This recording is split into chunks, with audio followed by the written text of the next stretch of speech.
of the committee chairman. Kung mapag-usapan yan, agreed by all members of the committee. Sir, if she tells all, pati mastermind, etc., pwede kaya siya maging state witness? Hindi ko pa masyadong na-digest lahat, pero kung if she is the least guilty, kasi ang ruling naman dyan is the least guilty can be accommodated as a state witness, di ba? Kung siya ay hindi most guilty, baka pwede. Depende yan. Depende yan. Anyway, we have the investigating agencies to determine. As a police investigator, tingin niyo po ba, despite the inconsistencies and obvious lies that who have been mentioned during the previous hearing, believable pa rin yung sasabihin niya kahit sa executive session? Meron din namang kapanipaniwala din. Siguro, kung nag-lie siya before, meron siyang rason bakit nilay. Pero during executive session, makita mo man kung talagang freewheeling yung kanyang mga statements, then ibangga mo yan, i-compare mo sa mga previous statements niya during the open hearing. So you can come up with your own conclusion if indeed may katotohanan yung ibang statements niya. How about sir yung mga photos ni General Acorda kahapon? With Tony Yang, with Mayor Kalugay.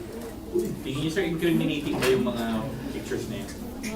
Well, pagdating sa pictures, marami naman kasing nagpapapicture sa atin. No? Anybody can have pictures with us, lalong-lalo na kung ikaw ay chief PNP. Anybody, hindi ka man pwedeng sabi, hindi pwede. Hindi ka pwedeng pa-picture sa akin. So, with the, yung kay General Acorda naman is, he will be given his time to explain before the committee in the next hearing. I-explain niya sarili niya. And I'm sure he can explain that properly. Kung ano talaga, bakit siya nagpa-picture. Sabi nga natin, if a picture paints 1,000 words, then how can I you? Base sa pagkakilala nyo kay General Acorda, naniniwala kayo na somehow pwede ba siya involved sa politics? Matino man siya na tao. Kilala ko yan. Kilala ko. Ito nga masasabi ko, kung ikaw ay chief PNP na, nasa topmost position ka na ng organization, dudumihan mo pa ba yung sarili mo sa mga bagay-bagay na yan, na nandiyan ka na sa taas? Are you willing to stake out your neck for that? Siguro. Sabi mo, ₱1,000,000 yan. Kailang, parang ako naging chief PNP ako. Pagdating nasa taas ka na, parang yung pera is hindi ba ibig sabihin na marami ka ng pera, kundi you are more concerned about the legacy na maiiwan mo sa PNP kaysa naman sa kunting halaga na matatanggap mo kung iba-bribe ka man.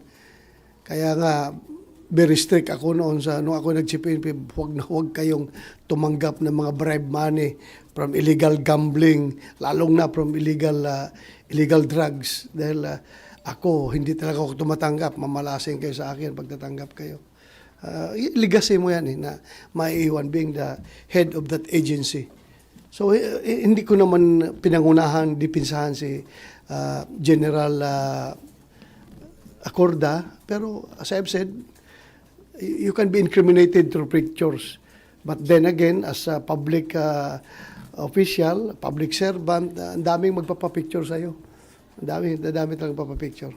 Pero this time sir kasi, sinasabi mismo ni Mayor Kalugay at ni Tony Yang, kilala nila personally si General Acorda. Hindi naman sila parang nakapagpa-picture lang katulad ng mga nagpa-picture sa inyo dito na napadaan lang talaga. Ito, sinasabi nila na kakilala talaga nila si General. Kakilala. Kung kakilala mo. Ibig sabihin ba, kung kakilala mo yung isang drug lord, drug protector ka na rin pala. Parang ganun.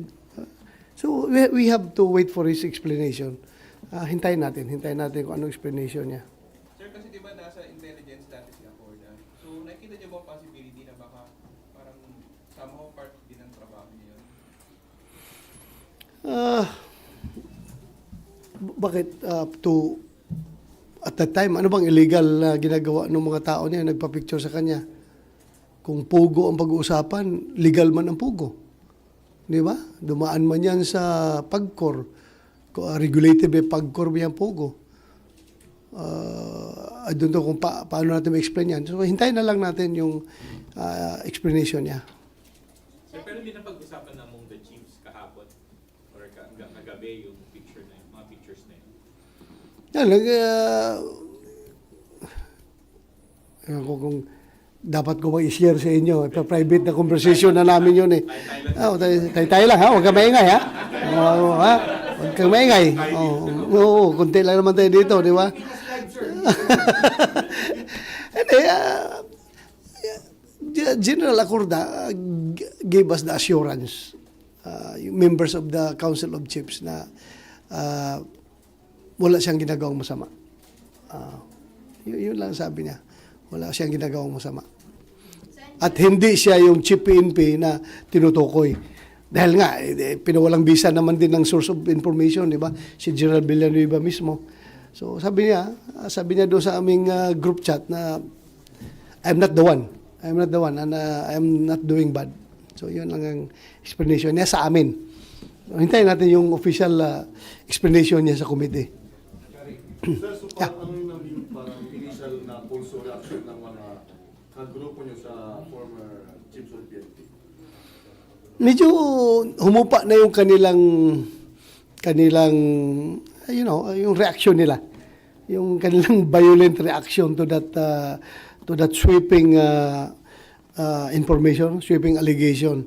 Kasi binawi naman nung nagsabi.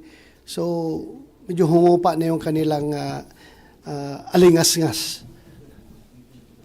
Apo.